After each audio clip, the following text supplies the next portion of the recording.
Yo, what's happening, everybody? I hope you guys are doing well. My name is John Mutombo, and welcome to Bossman Investments. Today, I will be talking about shared ownership. So, if you're interested, you're looking forward to this, stick around, and I shall see you soon. Peace.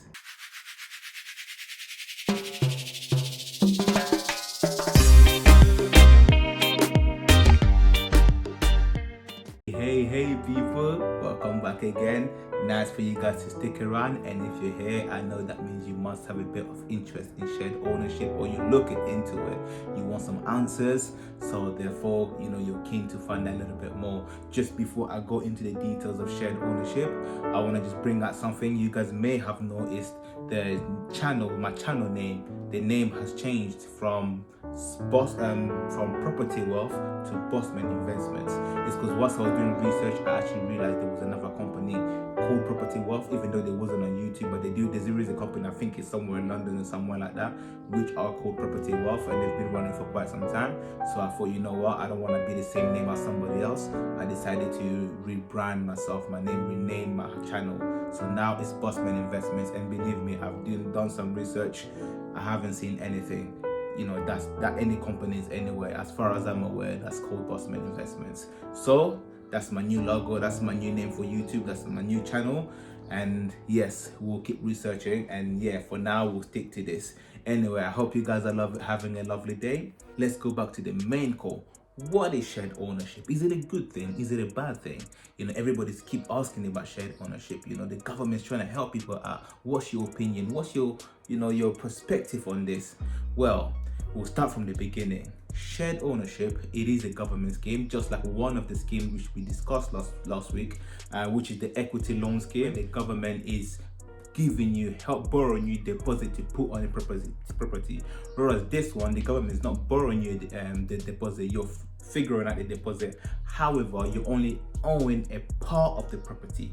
Hence what it's called shared ownership, is part buying, part renting. So I'll give you an example. If a property is worth 200,000 in the market, and you want to get it on the share, so you can decide, let's say you're going for a 50% shared ownership scheme. So rather than putting a deposit for the 200,000, rather than worrying for that, you only put a deposit of 100,000, because you're only paying you're only purchasing a share of it rather than the full amount. So the other 50% you will still be renting. So you're part owning and part renting, which is a scheme out there to help people to get to the property ladder. So now the next questions might be, what is the eligibility? How do I get into acquiring this shared ownership or getting into this scheme? Well, the number one thing is you need to be over 18. If you're under 18, then the government wouldn't allow you. You have to be over 18 and above. So the second thing to be eligible for, initially, I would say actually it's no longer the case. Initially, to begin with, it was only a scheme for key workers, but now it's no longer for key workers. Anybody could go for it. So if you've got a good credit scoring, because they do check, your credit scoring has to be quite thorough compared to when you're just going for a normal mortgage. And secondly, your income, if it's in the UK and England, it has to be, the household income shouldn't exceed 80,000 pound.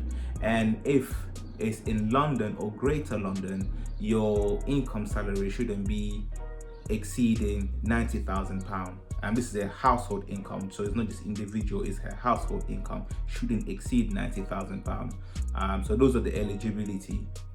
So is there any pros to this? Is there any positive sides to this? Yes, there are some positive sides. Number one, which is the major positive side, is helping individuals out there to get into the property ladder. Those who doesn't have the correct financial circumstances, or they don't have the deposit or the money to own the property outright, then this scheme is good for people. It's helping people to get into the property ladder step by step, because you start with a small percentage. So when we're talking about shared ownership, don't forget it starts from 25% to 75%. So you can go between any of these, between 25 to 75% of sharing.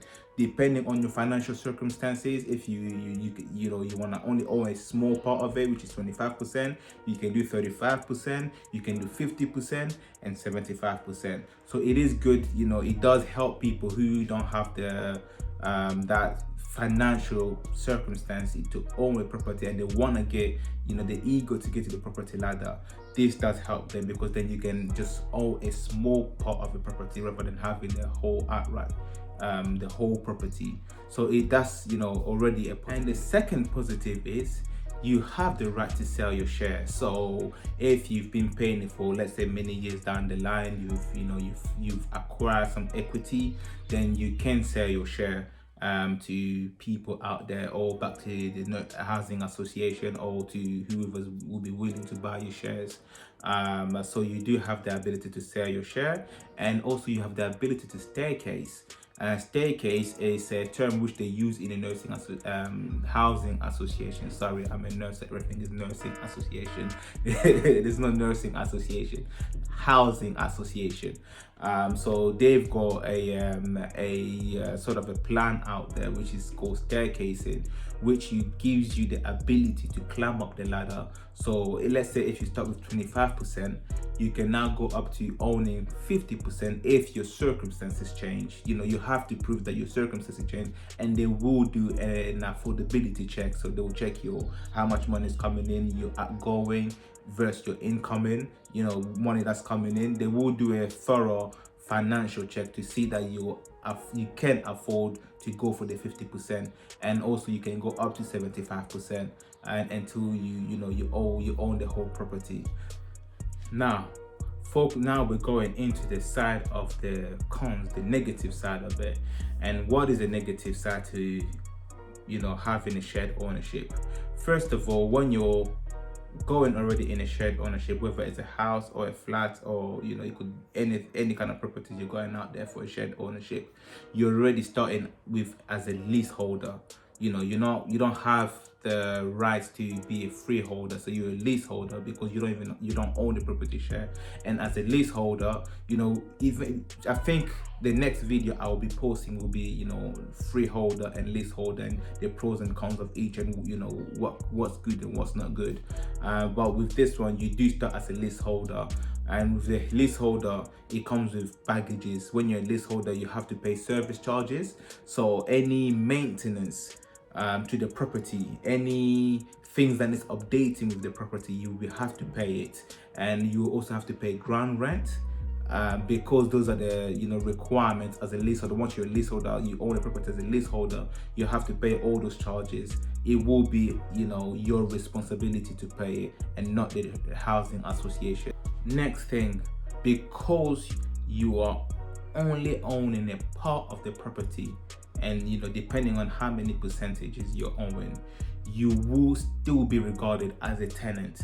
So you will, all the rules that applies to a tenant also applies to you. You know, so the house, my goodness, I keep saying nursing. This nursing needs to get out of my head. This is what happens when you're a nurse. Everything becomes nursing in your mouth. Anyway, when you're, you know, owning a part of the property, then you will be liable to the housing association, you know, as a tenant. They will treat you as a tenant. They will, you know, the same rules and regulation. There are rules and regulation, thorough rules and regulation, and those same rules and regulation that applies to normal tenants who don't own a property will still apply to you. So if you don't pay your rent, you have defaults in your rent, you can be evicted. So pretty much, you know, updating your house, want to put in any decorations and holes drilling in your house, you're not allowed to do that. You have to seek permission, because those are the rules. It's a brand new house, so anything you want to do with it, it has to be authorized, because you don't own it. You still own only a part of it, a portion of it. I think once you own 75%, that's when they kind of ease up a little bit, because then you own majority part of the share. But anything below that, you will still be regarded as a tenant.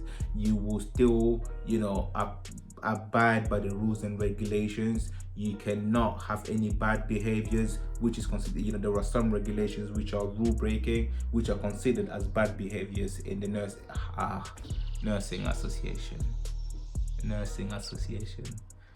Oh gosh, sorry people, I'm just having a bad day. I think I'm tired. I think I didn't get enough sleep.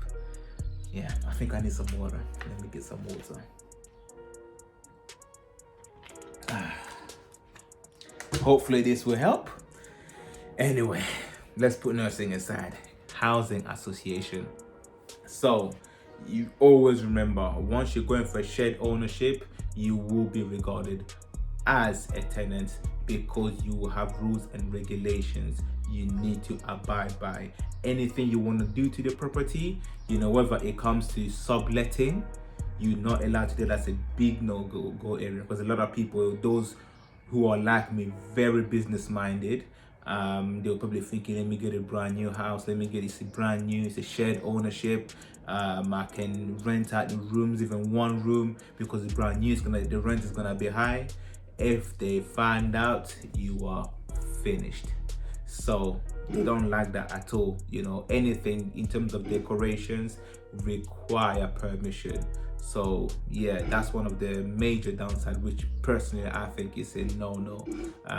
Because when I own something, I like to own. I don't want to own something and then still think as though I am, I don't own it. It's pretty much I own it, but I don't own it, because it's a brand new house.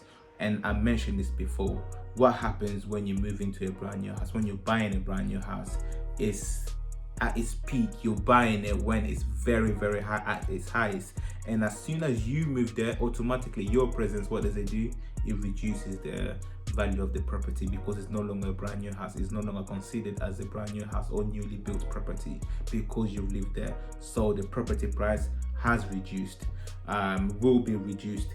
And if, for example, you wanna sell it, you wanna sell your share, because for some reasons you wanna get your equity and go and put a deposit somewhere else because your equity has increased, or circumstances have changed. It's not as easy as that. It's tricky, because they have to now take the valuation of that current market price when you wanna sell your shares.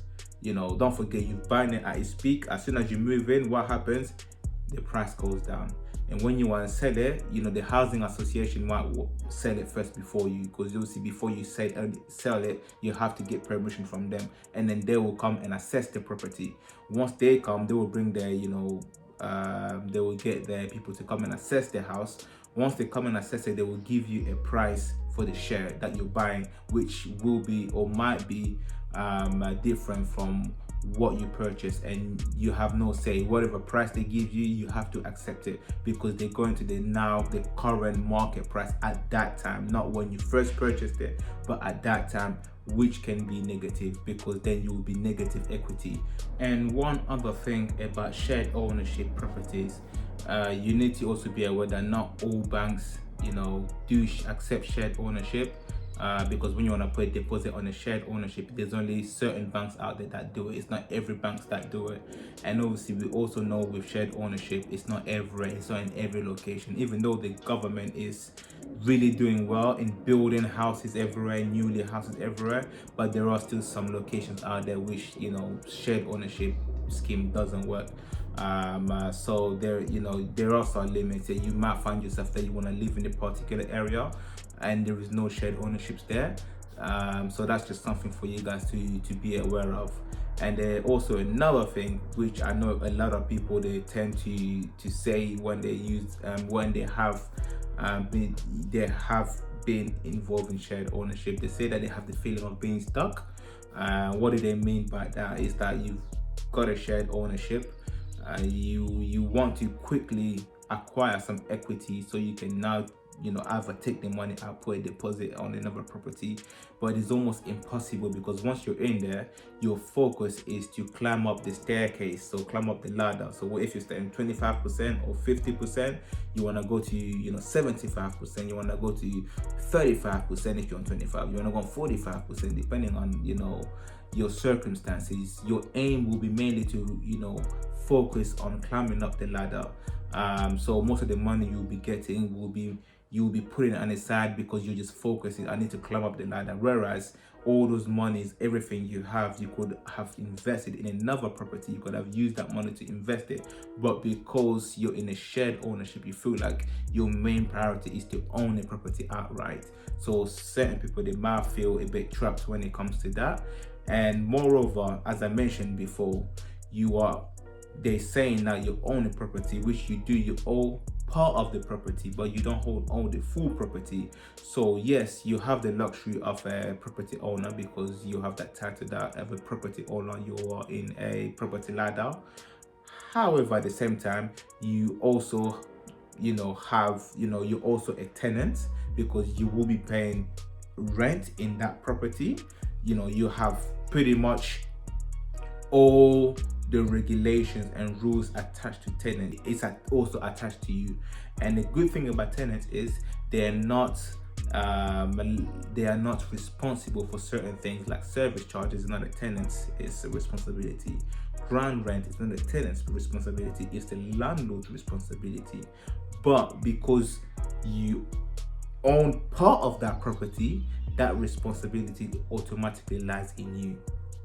Do you get what I'm saying, people? So you are a tenant, but at the same time, because you're also a landlord, you have to pay all that responsibility, which the housing association shouldn't be paying. But because you own a part of it, they're just gonna dump it to you. That's your responsibility because you wanted to get to the property ladder. So those are just some of the variations when it comes to shared ownership. You guys choose whether it's good or not. If you guys have had some experience in shared ownership, whether you've had shared ownership, please comment below. Let me know what your thoughts were, what your processes were, what are the pros and what were some of the cons. Was it a good thing? Because I know I might have my opinion, but certain people might be different. For some people, it might be one of the best things to happen to them because let's not forget, as I mentioned before, it all depends on your financial circumstances. My aim is just to give you guys information for you guys to choose yourself whether you want to go for it, whether you don't want to go for it. That's up to you guys. You're independent people, you can do whatever you want to do. I hope you guys have enjoyed the video. Don't forget to like, to subscribe, to comment. Let me know if there's any suggestions, any topics you guys want me to cover. Comment it below. I'm quite active in responding, and I hope you guys have a lovely day. Stay blessed, and I shall see you guys soon. Peace. Yes.